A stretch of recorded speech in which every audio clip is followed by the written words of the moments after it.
ઓલા બધા વાત કરે છે રેશન માં પતંગો મળે છે, ફોન કરું. હાલો, હા રેશન માંથી બોલો છો તમે પંકજભાઈ? હા બોલો ને પંકજભાઈ જ બોલું. એલા ભાઈ આજે બંધ હોય, આજે રવિવાર છે. કાલે ખુલે હો મોટા ભાઈ રેશન ની દુકાન.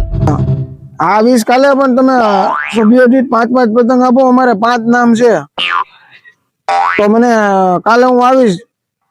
પતંગ મળી જાય ને? હું પણ ભાઈ હેના પતંગ ની તમે વાત કરો છો?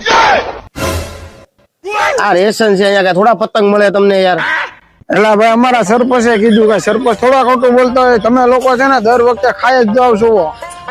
2 કિલો ઘઉં માંથી તમે 1 કિલો ઘઉં દેવા મળ્યા. હવે એમાં પતંગ ખાઈ ગયા આ વખતે. એટલે પણ હું સરપંચે કીધું અહીંયા આગળ થોડા કઈ પતંગ મળે.